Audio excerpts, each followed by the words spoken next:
आरोही, तू गळ्यात ती ब्लॅक मण्यांची माळ घातलीस ना, ती दे ना आता.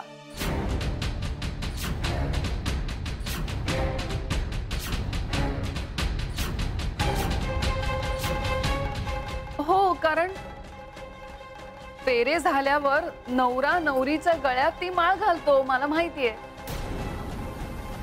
पण इथे ती माळ कोणाच्याच गळ्यात नाहीये, फक्त तुझ्याकडे. दे ना मला प्लीज. नाही, मी तोडणार नाही. हे भातुकलीचा खेळ संपला ना की तुला परत करीन. नक्की.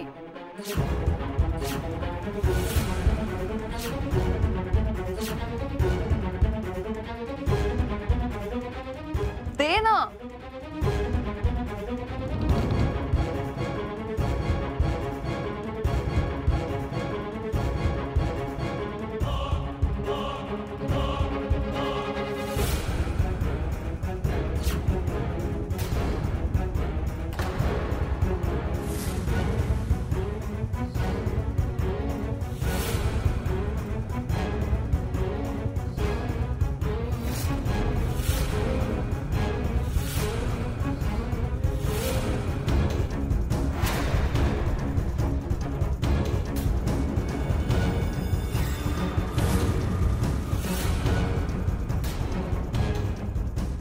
तन्मय, हे बघ ना, हे लागतच नाहीये मंगळसूत्र.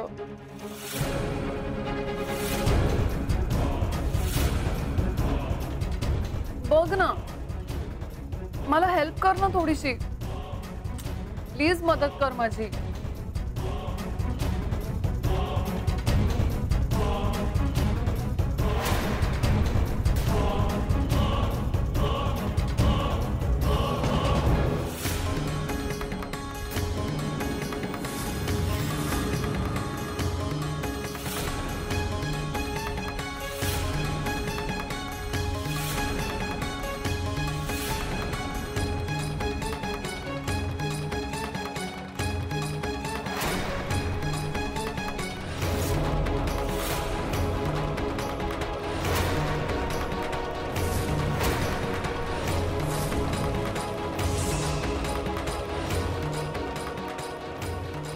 आता नंदिनी आणि तन्मयचं लग्न झालं. टाळ्या वाजवा सगळ्यांनी.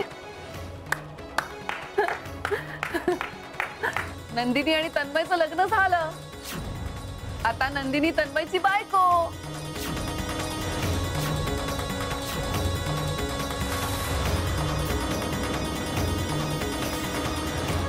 नाम्या, इकडे ये जरा. तू हे सगळं शूट केलंस? गुड. कारण आता भातुकलीचा खेळ संपला.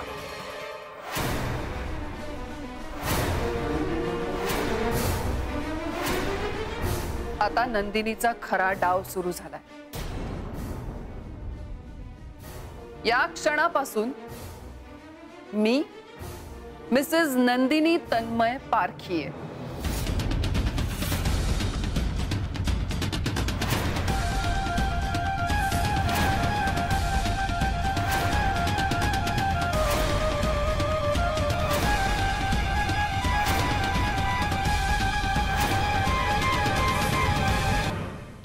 तुमच्या सगळ्यांच्या साक्षीने आम्ही हे लग्न केलंय आणि अर्थातच तुम्हा सगळ्यांचे आशीर्वाद आमच्या बरोबर आहेतच, हो की नाही? नंदिनी, अगं काय बोलतेस तू? हे भातुकलीचा खेळ मांडला होतास ना तू?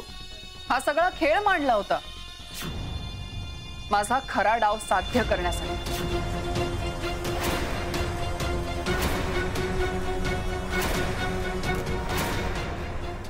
अरे, तुम्ही सगळे असे शॉक लागल्यासारखे का बघताय माझ्याकडे?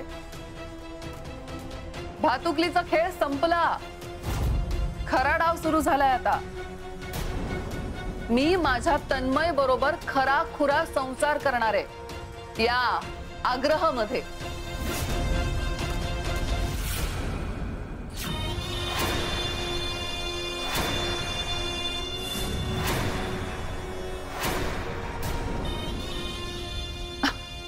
अरे, यासाठीच तर मी हे सगळं घडवून आणलंय.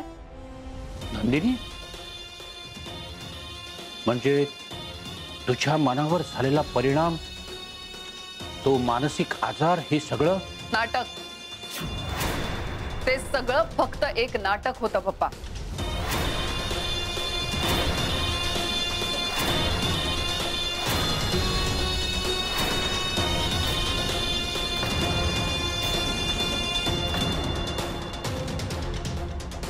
खरं तर मी पाहताच क्षणी तन्मयच्या प्रेमात पडले होते, पण त्याच्या आयुष्यात आरोही होती. मग मी तन्मयच्या आयुष्यातून आरोहीला कायमचं काढण्याचा निर्धार केला.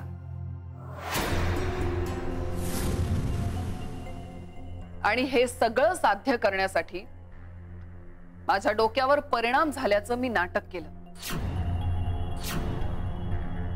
पण तन्मय त्यानेही बधत नव्हता, म्हणून मग लहान झाल्याचं नाटक केलं. सगळ्यांची सिंपथी मिळवली. आरोहीला कुठेतरी माझ्यावर संशय यायला लागलाय असं मला वाटायला लागलं. माझं पितळ उघडं पडेल की काय याची भीती वाटू लागली. पण मग मी आरोहीला सगळ्यांसमोर खोटं ठरवू लागले. ती सगळ्यांच्या नजरेत कशी पडेल यासाठी प्रयत्न सुरू केले. मग वत्सला काकू माझ्या बाजूने बोलायला लागले. माझा प्रत्येक हट्ट पुरवायला लागल्या. वत्सला काकू, तुम्हीच म्हणाला होतात ना की जर मी नॉर्मल असते तर तुम्ही माझं आणि तन्मयचं लग्न लावून दिलं असतं.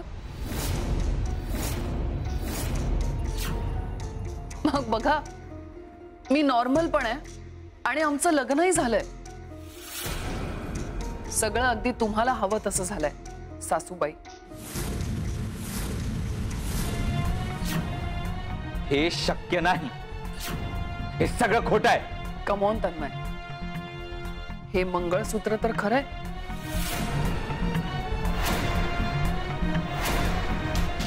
हे तू स्वतःच्या हाताने सगळ्यांसमोर माझ्या गळ्यात घातलंस ना. आपलं नातं खोटं आहे आणि मी तुला बायको म्हणून कधीच स्वीकारणार नाही. तसं जर केलंस ना तर तूच अडचणीत येशील, कारण मी तुझी बायको असल्याचा पुरावा आहे माझ्याकडे. I don't care. You don't care, पण कायदा हेच मानतो.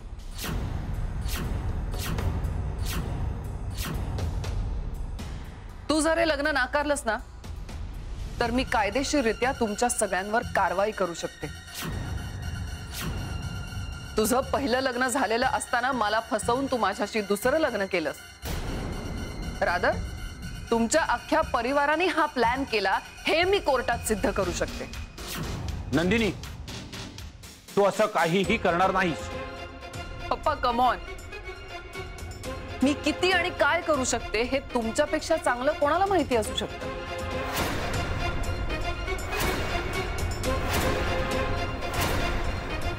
तन्मय, बऱ्या बोलानी हे नातं स्वीकार,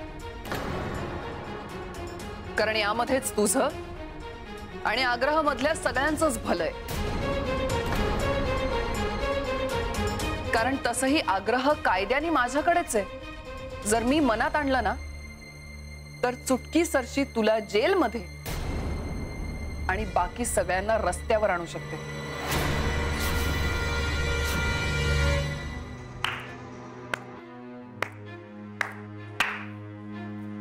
वा नंदिनी वा, तू इतक्या खालच्या पातळीला जाशील असं वाटलं नव्हतं मला. ए, तुला काय वाटलं होतं, काय वाटलं नव्हतं याच्याशी मला काही घेणं देणं नाहीये.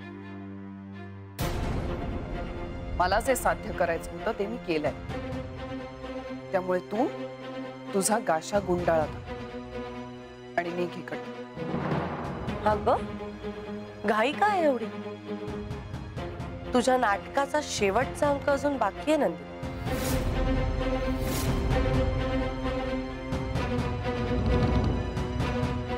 तू स्वतःच्याच हाताने स्वतःच्या पायावर कशी पुरण मरून घेतलीयस त्याची कल्पना तरी आहे तुला?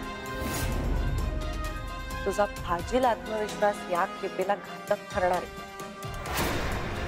हे बघ, माझी ना प्रत्येक चाल कॅल्क्युलेटेड असते. असेलही, पण या वेळेला तुझं कॅल्क्युलेशन चुकलं. आय मीन तुझी थोडी गल्लत झाली नंतर.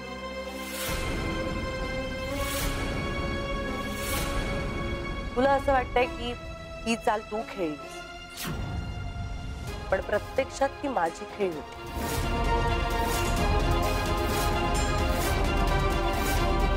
नंदिनी, तुझ्या विचित्र वागण्याचा मला अनेकदा संशय येतो, पण ज्या दिवशी तू तुझ्या जन्मदात्या बाबांच्या गळ्यावर सुरा ठेवलास ना, त्याच दिवशी मी तुझा खरा रंग ओळखला. आणि त्यानंतर तर तू सगळं खरं खरं बोलून मोकळी झालीस माझ्यासोबत. मग मी सावध झाले आणि त्यानंतर मात्र मी ठरवलं की आता तुला चांगलाच धडा शिकवायचा. पण माझ्या अंदाजापेक्षा जरा जास्तच चालाक निघालीस तू. तुझ्या हुशारीने तू मला सगळ्यांसमोर खोटं ठरवायला लागलीस. मग मी आईंना विश्वासात घेऊन सगळं सांगितलं आणि त्यानंतर त्यांनीच माझी मदत करायचं ठरवलं.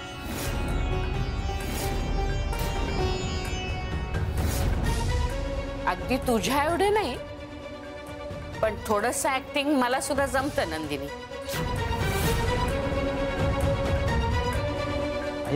तू सुद्धा? अरे काय करणार मग? या नंदिनीला खरं वाटावं म्हणून मला आणि आरोहीला काय काय नाटकं करावी लागली, आणि म्हणूनच मला तुझ्याशी खोटं वागावं लागलं.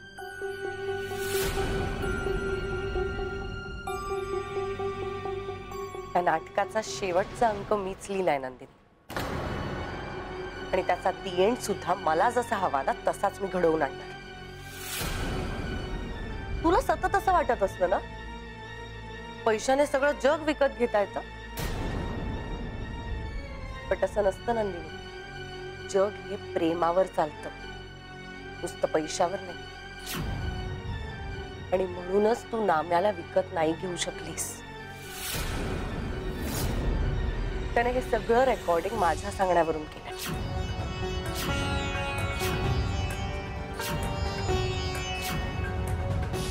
तू जेव्हा नाम्याला सांगितलंस की आमचं लग्न रेकॉर्ड कर, त्यानंतर तो माझ्याकडे आला होता नंदिनी. आरोहीताई, त्या नंदिनी मॅडमनी मला भावला भावलीचं लग्न अगदी व्यवस्थित शूट करायला सांगितलं. असं कोण करते का? नंदिनी करूच शकते. म्हणजे? अरे म्हणजे तिला असं वाटत असेल की तिच्या भावला भावलीच्या लग्नात सगळं खरं खरं व्हावं, मग खरं खरं शूटिंग करायला काय हरकत आहे?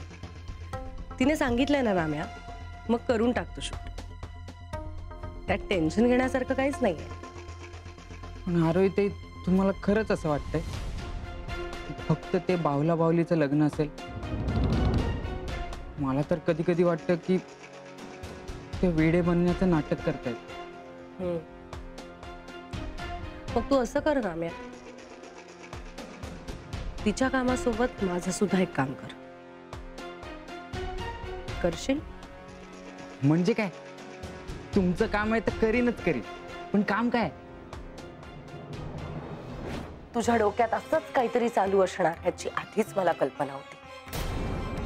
त्यामुळे तू जेव्हा तुझा खरा हेतू बोलून दाखवशील तेव्हा तो सुद्धा पुरावा म्हणून रेकॉर्ड कर, असं मी नाम्याला आधीच सांगून ठेवलं होतं.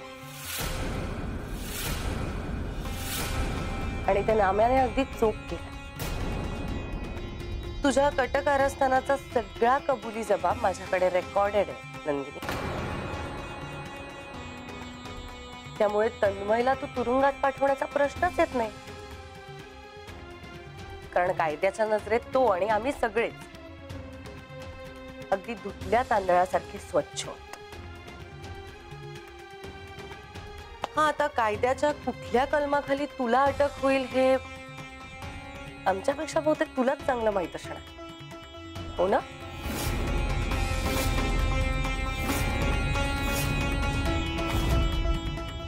नाही आरोही, हे बघ तुझा काहीतरी गैरसमज होतोय, काहीतरी चुकतंय. काय चूक आणि काय बरोबर हे पोलीसच ठरवतील आता. इन्स्पेक्टर, आत येऊ शकता तुम्ही.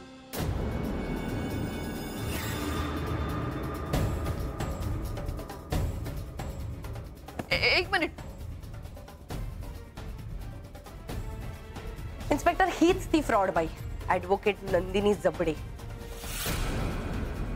जी वेड्याचं सोंग घेऊन आमच्या घरात घुसली. मनोरुग्ण असल्याचं नाटक करून आम्हा सगळ्यांना त्रास द्यायला लागला. मला आणि माझ्या घरच्यांना कधी शारीरिक तर कधी मानसिक त्रास द्यायला लागली. एवढंच नाही इन्स्पेक्टर, तर स्वतःच्या बाबांसकट आम्हा सगळ्यांना जीवे मारण्याचा प्रयत्न सुद्धा केलाय.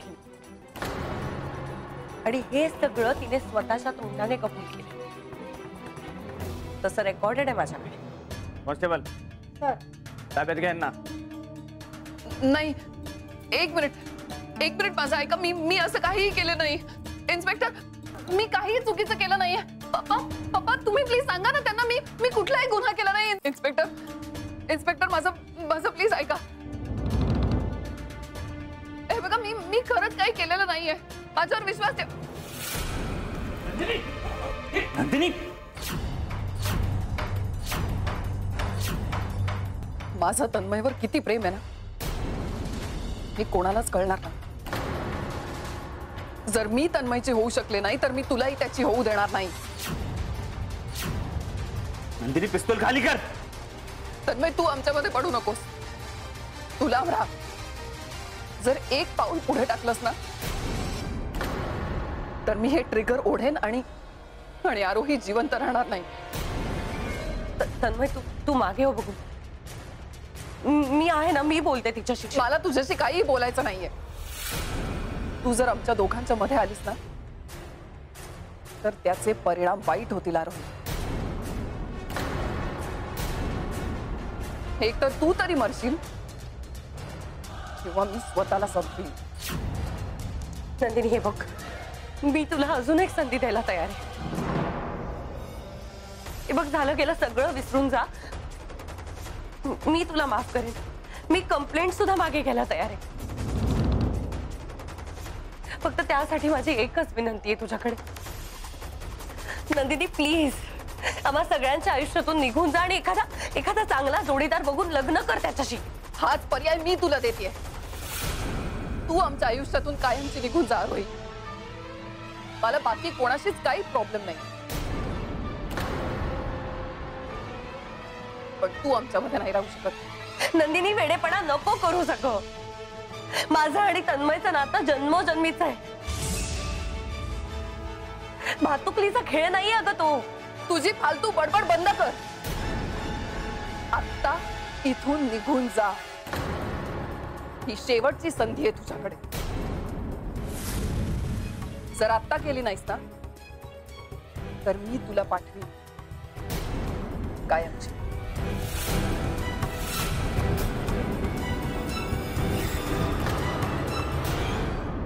नंदिनी बाळा, ऐक मग. हे बघ पप्पा, तुम्ही मध्ये बोलू नका.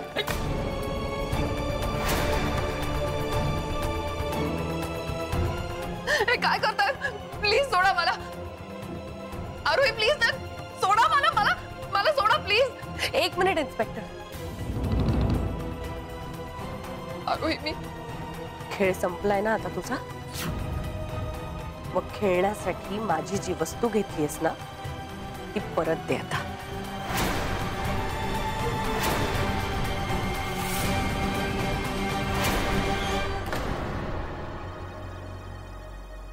आरोही, सोड ते.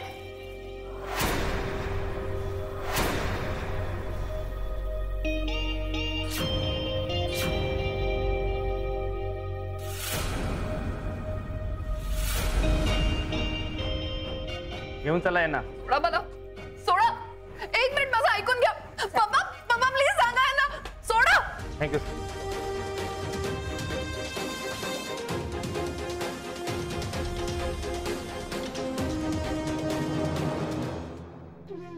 आरोही,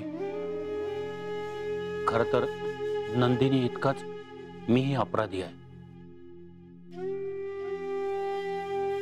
या सगळ्याची सुरुवात मी केली होती. तू जी सांगशील ती शिक्षा भोगायला मी तयार आहे.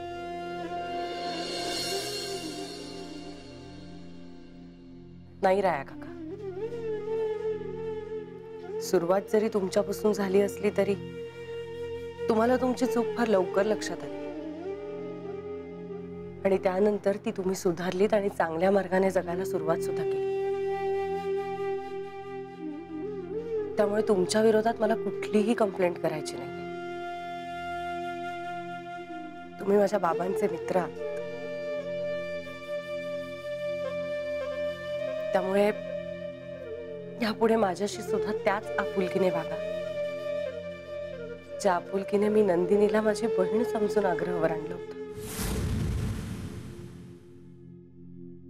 नंदिनीचं हे सगळं एवढं वागणं पाहून देखील तू तिला माफ केलंस, हा खरं तर तुझ्या मनाचा मोठेपणा आहे. आणि म्हणूनच प्रायश्चित्त म्हणून जग्या,